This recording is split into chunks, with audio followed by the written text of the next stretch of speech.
আমি এবং আমার ছেলে একদিন একসাথে ঘুমাচ্ছিলাম। আমার স্বামী বিদেশ থাকে। আমার শরীরটা খুব খারাপ হওয়ায় আমি আমার ছেলেকে আমার সাথে ঘুমানোর কথা বলি। কিন্তু হঠাৎ একদিন রাতে যখন আমি ছেলের সাথে ঘুমালাম, তখন আমি অর্ধেক ঘুমের মধ্যে আছি এমন অনুভব করলাম। কেউ আমার সাথে বাজে কিছু করার চেষ্টা করছে। ঠিক সেই মুহূর্তে আমার ঘুম ভেঙে যায়। আর ঘুম ভেঙে আমি দেখলাম আমার ছেলে পাগলের মতো কি যেন করতে চাইছে। আর তা দেখে তো আমার মাথায় আগুন ধরে গেল। বন্ধুরা, আমার ছেলে কি করেছিল সেদিন রাতে যা দেখে আমার পুরো মাথায় নষ্ট হয়ে গিয়েছিল। জানতে হলে পুরো গল্পটি শুনতে হবে। তাহলে চলুন বন্ধুরা, গল্পটি শুরু করি।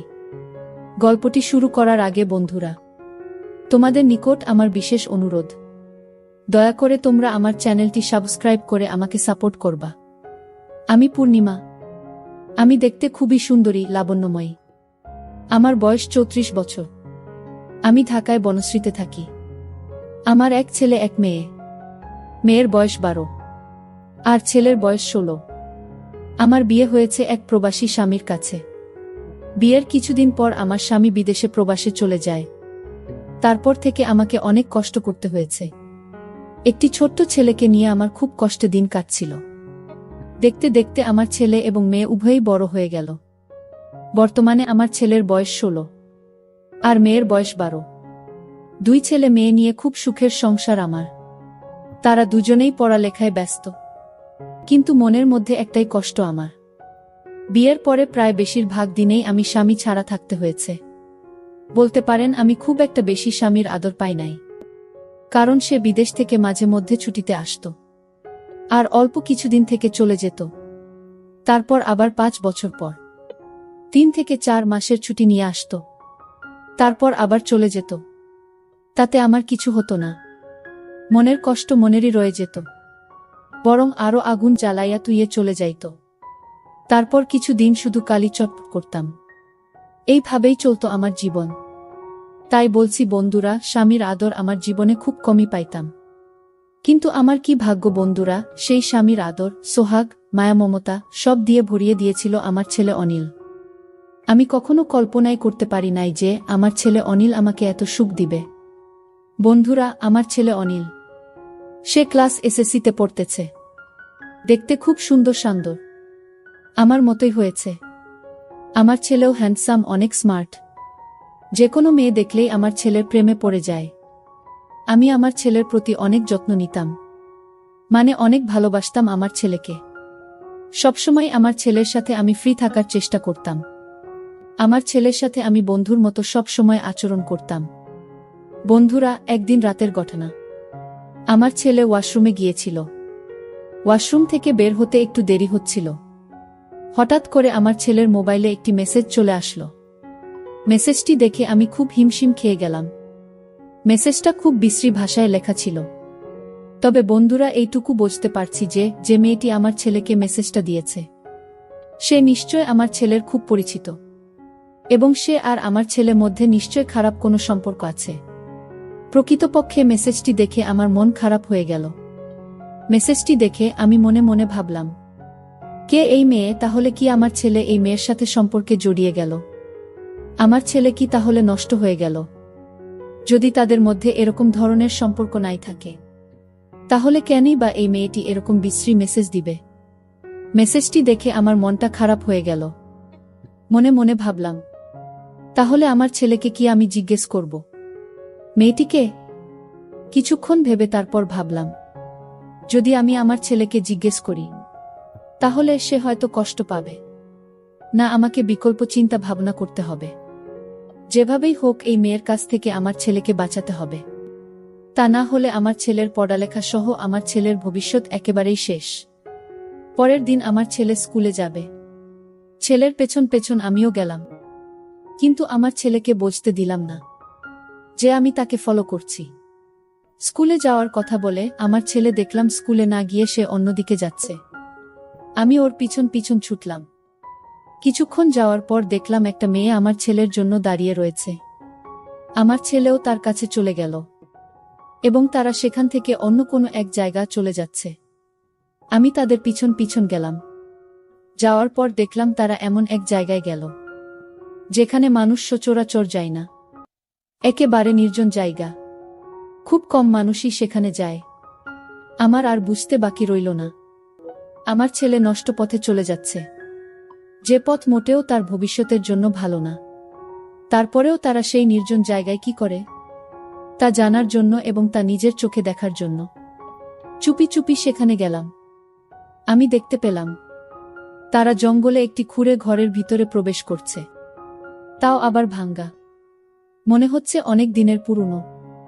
চোখের পলকেই তারা দুজন সেখানে ঢুকে গেল। আমিও চুপি চুপি তাদের পিছনে গেলাম। ভাবলাম আজকে তাদেরকে হাতে নাতে ধরবা। তারা ঘরে প্রবেশ করার পর আমি চুপি চুপি করে সেই ঘরের জানালার পাশে গেলাম। তারপর আমি সেই খুঁড়ে ঘরের জানালার পাশ দিকে একটু উকি দিলাম। জানালা দিয়ে উকি দিতেই যা দেখলাম তাকে আমার দু চোখ মুজে গেল। অনেক কষ্ট করে তাকালাম। দেখলাম আমার ছেলে এবং সেই মেয়েটার কি রোমান্টিক দৃশ্য। মনে হচ্ছে তারা যেন নতুন কোনো দুনিয়ায় হারিয়ে গেছে। তারপরেও আমি কিছুক্ষণ তাদের দৃশ্য দেখলাম। সেই সাথে আমার চোখ চলে গেল আমার ছেলেই সেই ইন্টারেস্টিং জায়গায়। আমার ছেলেরটা দেখে তো আমি পুরাই অবাক। ছেলেরটা এত নাদোজ নুদুজ হলো কি করে? দৃশ্যটা দেখার পর ভাবলাম, এখন আমি আমার ছেলে আর এই মেয়েটাকে হাতে নাতে ধরব। কিন্তু আমার মনের মধ্যে বাধা পড়ে যায় যে এই মুহূর্তে যদি আমি তাদের ধরতে যাই, তাহলে দুর্ঘটনা পড়ে যেতে পারি। দৃষ্টি কিছুক্ষণ দেখার পর আমি তাদেরকে সেখানে কিছু না বলে বাসায় চলে আসলাম। তবে দৃশ্যটি দেখার পর বারবার তাদের সুন্দর দৃশ্য চোখের মধ্যে ভাসতেছে। আমি খুব চিন্তায় পড়ে গেলাম। মনে মনে ভাবতে লাগলাম কি করা যায়।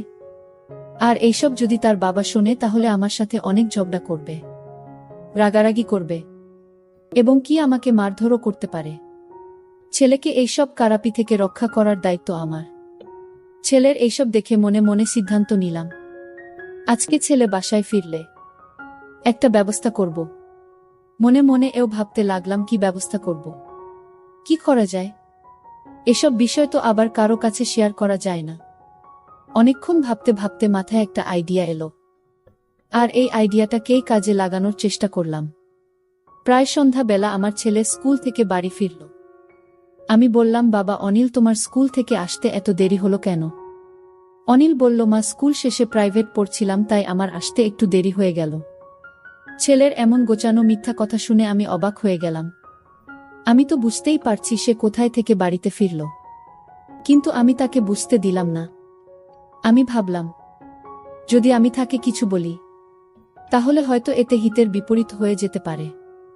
তাকে আমার কৌশলে বসে আনতে হবে। সেদিন থেকেই আমার ছেলের সাথে প্রেমের অভিনয় শুরু করি, যাতে কোনো মেয়ে আমার ছেলেকে নষ্ট না করতে পারে এবং আমার ছেলেকে আকৃষ্ট না করতে পারে। সেজন্যই আমার এই চিন্তা ভাবনা। কিন্তু এই চিন্তা ভাবনা যে এত গভীরে চলে যাবে তা কখনো কল্পনাও করতে পারিনি। সেই দিন রাতে আমি আমার ছেলেকে বললাম, বাবা অনিল, তোমার মুখ এমন দেখাচ্ছে কেন? অনিল বলল, না মা, কিছু না।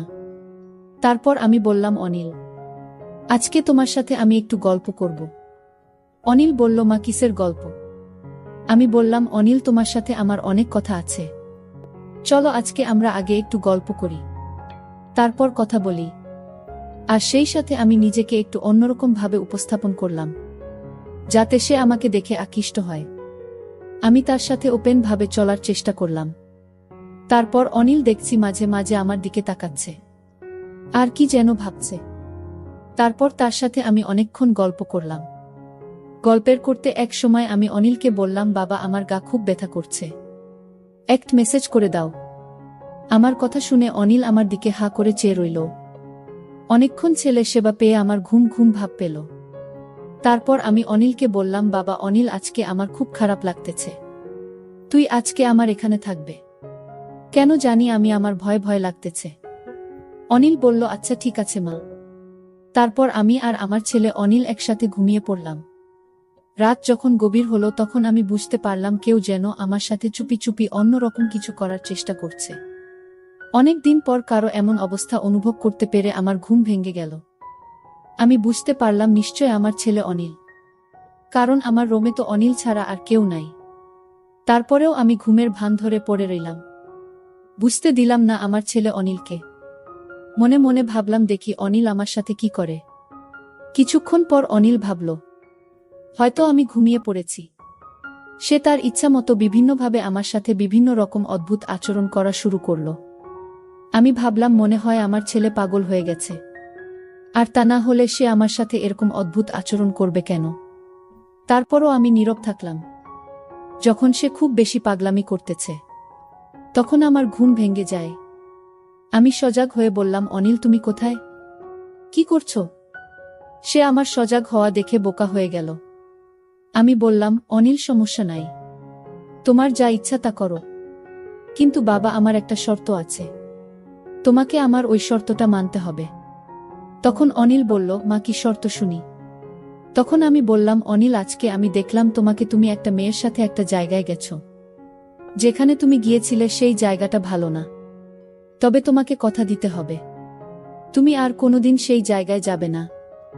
এর বিনিময়ে তুমি আমার কাছে যা চাইবে তাই পাবে।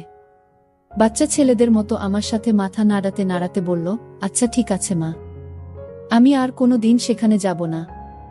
তারপর আমি বললাম, অনিল আমি বুঝতে পেরেছি, তুমি বড় হয়েছ, তোমারও চাহিদা আছে। যদিও আমরা তোমাকে এখন বিবাহ করাতে পারবো না। যতদিন আমরা তোমাকে না বিবাহ করাবো ততদিন তুমি আমার মাধ্যমে তোমার কাজ চালিয়ে যাবে।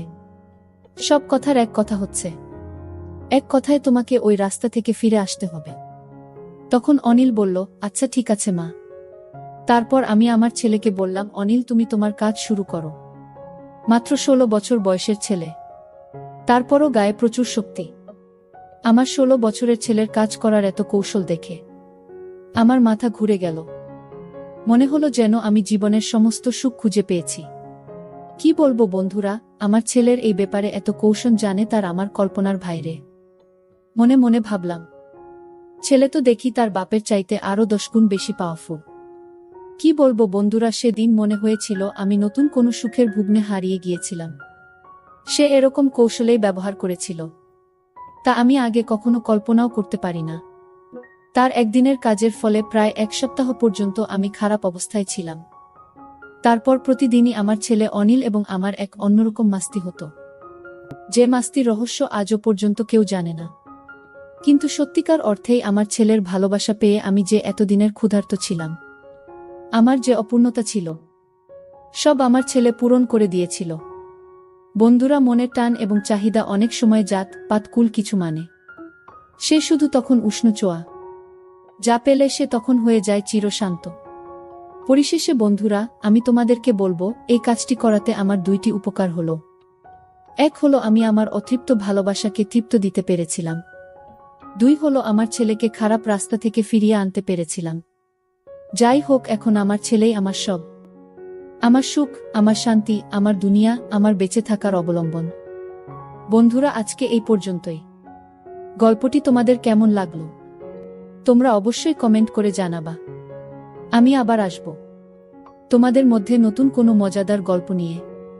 বন্ধুরা, ভিডিওটি যদি ভালো লাগে তাহলে একটি লাইক দিন। আর তোমরা যদি এইরকম ধরনের ইন্টারেস্টিং ভিডিও পেতে চাও, তাহলে দয়া করে আমার চ্যানেলটি সাবস্ক্রাইব করো। পরিশেষে তোমাদের সকলের সুস্বাস্থ্য কামনা করি। জন্য তোমাদের সকলকে অসংখ্য ধন্যবাদ। তখন সিয়াম বলল, আমার জন্য তুমি শুধু শুধু জেগে থাকবে কেন? কাল থেকে আমি পড়ার ঘরটাই ঘুমাবো, আর নানা নানিকে যখন খাবার দাও তখন আমাকেও ডাক দিও, ওই সময় আমিও খেয়ে নেব। আমি বললাম, সন্ধ্যা রাতে খেয়ে নিলে রাত জেগে পড়তে পড়তে ক্ষুধা লাগবে যখন, তখন কি খাবে? আর তাছাড়া এত বড় ঘর থাকতে তুমি ওই ঘরে ঘুমাবে কেন? আমি কি কখনো বলেছি তোমার জন্য আমার সমস্যা হচ্ছে? তুমি কি বাহিরের কেউ? তুমি তো আমাদের নিজেদের মানুষ, তোমার জন্য এইটুকু করতে পারবো না? সিয়াম বলল, ঠিক আছে মামি, অনেক রাত হয়েছে, এবার ঘুমাও, এই ব্যাপারে সকালে তোমার সাথে আলাপ করব। এটা বলেই সিয়াম সোজা তার বিছায় গিয়ে শুয়ে পড়ল। আর আমিও আমার রুমে চলে আসলাম। তবে আর যাই হোক, আজ প্রথম সিয়াম আমার সাথে এত কথা বলেছে, কিন্তু একবারও আমার চোখের দিকে তাকায়নি। এখন সকাল 8টা, সিয়াম এখনো ঘুম থেকে ওঠেনি। কাল অনেক রাতে ঘুমিয়েছে, তাই একটু বেশি ঘুমাচ্ছে। এমনিতে প্রতিদিন সকাল 6টার সময় ঘুম থেকে উঠে উঠোনে হাঁটাহাঁটি করে। সিয়ামকে কখনো সকালে পড়তে দেখিনি। সিয়ামকে ডাক দিতে হবে কারণ 10টায় ক্লাস আছে। তাই সিয়ামকে ডাক দিলাম। সিয়াম, সিয়াম ওঠো, 8টা বাজে, কলেজে যাবে না? সিয়াম বলল, কয়টা বাজে? 8টা। 8টা বাজে বলতেই লাফিয়ে উঠল। তারপর গোসল করতে গেল। মিনিট 10 মধ্যে গোসল শেষ করে নাস্তা খেয়ে সোজা কলেজে চলে গেল। এরপর ঠিক 2টার সময় কলেজের ক্লাস শেষ করে বাসায় ফিরল। মাঝে মধ্যে অবশ্য 12টা-1টার দিকেও চলে আসে। পড়ার ঘরে বই খাতা রেখে গোসলখানায় হাত মুখ ধৌত করতে গেল। এদিকে আমি খাবার নিয়ে বসে আছি। সিয়াম ঘরে আসলো। তারপর আমার দুজনে একসাথে দুপুরের খাবার খেলাম। খাবার খাওয়ার সময় কোনো কথা হলো না। শুধু জিজ্ঞেস করেছিলাম কলেজে ঠিকমতো ক্লাস হয় কিনা। বাচ্চা ছেলের মতো মাথা নেড়ে শুধু বলেছিল হ্যাঁ, শুধু এইটুকুই। খাবার খেয়ে সিয়াম তার পড়ার ঘরে গিয়ে শুয়ে রইল। সিয়াম অবশ্য দিনের বেলা ওই ঘরটায় ঘুমায়। সন্ধ্যা হয়ে গেল। সিয়াম ঘুম থেকে উঠছে না। আমি পড়ার ঘরটায় গিয়ে সিয়ামকে ডাক দিলাম। আমার ডাক শুনে ঘুম থেকে উঠে বিছানায় বসল। আমার দিকে তাকিয়ে বলল, কি হয়েছে? ডাকছো কেন মামি? আমি বললাম, না কিছু না। সন্ধ্যা হয়ে গেল, তুমি এখনো ঘুমাচ্ছ, পড়তে বসবে না? সিয়াম বলল, সন্ধ্যা হয়ে গেছে নাকি? দেখি কয়টা বাজে। সিয়াম পড়ার টেবিলে রাখা তার হাত ঘড়িটায় টাইম দেখে গোসলখানায় হাত মুখ ধৌত করার জন্য চলে গেল। আমি তার পড়ার ঘরটাই বসে রইলাম। হাত মুখ ধৌত করে সিয়াম পড়ার ঘরে আসলো। আমার দিকে তাকিয়ে বলল, তুমি এখনো এখানে কি করো? রান্নার কাজ শেষ? আমি বললাম, সেই কখন শেষ করেছি। কেন, ক্ষুধা লাগছে নাকি? সিয়াম বলল, আরে না, কি যে বলো, এই সন্ধ্যার সময় ক্ষুধা লাগে নাকি? তবে চা হলে ভালো হতো। আমি বললাম, চা পাতা মনে হয় ঘরে নেই। কাল থেকে তোমাকে চা করে দেব, ঠিক আছে? সিয়াম বলল, ঠিক আছে। এখন যাও, আমি পড়তে বসব। আমি বললাম, আচ্ছা বাবা, তুমি মনোযোগ দিয়ে পড়ো, আমি গেলাম। আমি আমাদের বড় ঘরটায় চলে আসলাম। ঘণ্টা 2 পরে শ্বশুর শাশুড়িকে রাতের খাবার দিলাম। শ্বশুর শাশুড়ি খাচ্ছে। আমি পাশেই বসে আছি। হঠাৎ শ্বশুর বলল, বৌমা, সিয়াম ঠিকমতো পড়ালেখা করে তো? তুমি একটু খেয়াল রেখো। আমি বললাম, বাবা আপনি কোনো চিন্তা করবেন না, সিয়াম খুব ভালো ছেলে, তাকে পড়ার জন্য বলতে হয় না। সে নিজেই নিজের পড়া শেষ করে নেয়। শ্বশুর বলল, তা জানি, কিন্তু তারপরেও আমাদের দায়িত্ব আছে না? আমি বললাম, সিয়ামকে নিয়ে আপনাদের কোনো চিন্তা করতে হবে না, আমি সারাক্ষণই তার সাথে সাথে আছি। আর বাবা কাল সকালে সিয়ামের জন্য দোকান থেকে চা পাতা নিয়ে আসবেন। সিয়াম আজ সন্ধ্যার সময় চা চেয়েছিল, আমি বলছি কাল থেকে দেব। শাশুড়ি বলল, সিয়ামদের বাড়িতে সবাই চা খাওয়ার অভ্যাস। আমিও একবার তোমাকে বলবো বলবো বলেও ভুলে গেছি। তোমার শ্বশুরের আনার দরকার নেই। বাজার সদাই যা লাগে এখন থেকে সিয়ামকে দিয়েই নিয়ে আসবে। সিয়ামকে সকালে আমি বলে দেব। আর বৌমা, সকালে নাস্তা করার সময় আমাকে মনে করিয়ে দিও, আমি সিয়ামের সাথে কথা বলবো। আমি বললাম, ঠিক আছে মা। আমি তাদের খাওয়া শেষ হওয়া পর্যন্ত বসে রইলাম। খাওয়া শেষে বাসনপত্র গুছিয়ে আমার রুমে গিয়ে মোবাইলে বাড়িতে মায়ের সাথে কথা বললাম। কথা বলতে বলতে রাত প্রায় 10টা বেজে গেল। এবার দেখি সিয়াম কি করছে। আমি দরজা খুলে সিয়ামের পড়ার ঘরের কাছে গেলাম। ঘরের কাছে যেতেই সিয়ামের পড়ার শব্দ পাইলাম। পড়ার শব্দ পেয়ে আমি আর ঘরে ঢুকলাম না, কারণ সিয়াম রাগ করতে পারে। তাই বড় ঘরে চলে আসলাম। রাত প্রায় 11টার উপরে, কিন্তু সিয়াম এখনো ঘরে আসছে না। আমি একা একা জেগে আছি।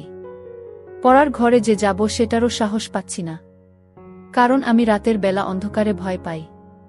তাই বাহিরে না গিয়ে সামনের জানালা খুলে বসে রইলাম। অপেক্ষার পর অপেক্ষা, কিন্তু সিয়াম ঘরে আসছে না। পড়ার ঘরে না হয় ঘুমাবে, কিন্তু খেতে আসবে তো? আমার কিচ্ছু ভাল লাগছে না। কি করব ভেবে পাচ্ছি না। শ্বশুরকে ডাকবো নাকি ডাকবো না তাও বুঝতে পারছি না। এভাবে অপেক্ষা করতে করতে রাত প্রায় 12:30 বেজে গেল। এরপর আমি অপেক্ষা করতে করতে কখন যেন ঘুমিয়ে গেলাম। সকালে ঘুম থেকে উঠে শাশুড়িকে আমি জিজ্ঞেস করলাম, মা, সিয়াম ঘরে আসে নাই? শাশুড়ি বলল, না। কেন, কি হয়েছে বৌমা? আমি বললাম, না কিছু না মা, সিয়াম কাল রাতে বড় ঘরে আসে নাই, পড়ার ঘরেই ঘুমাইছে। আমি অনেক রাত পর্যন্ত অপেক্ষা করে কখন যে ঘুমিয়ে পড়েছি নিজেও জানি না। শাশুড়ি বলল, কি বলো বৌমা? সিয়াম পড়ার ঘরে ঘুমাবে কেন? এই ঘরে কি তার সমস্যা হয়? আমি বললাম, কি জানি মা। আমি তো সারাক্ষণই তার খেয়াল রাখি। আমার মনে হয় সিয়াম আমাকে লজ্জা পায়। আচ্ছা মা, আমাকে লজ্জা পাওয়ার কি আছে? আমি তো ওর মার মতোই, তাই না? শাশুড়ি আমাকে বলল, সিয়ামকে ডাকো। সে তোমাকে লজ্জা পাবে কেন? তুমি তো তাকে অনেক খাতির যত্ন করছো, সেটা তো আমি নিজেই দেখছি। তাহলে সে এমন করবে কেন? এটা তো ঠিক না। সে এখানে লেখাপড়া করবে, যখন যা লাগবে তোমাকে বলবে, তুমি না দিলে আমাদের বলবে। আর তুমি তো আমার লক্ষ্মী বৌমা, কত সুন্দর করে সংসার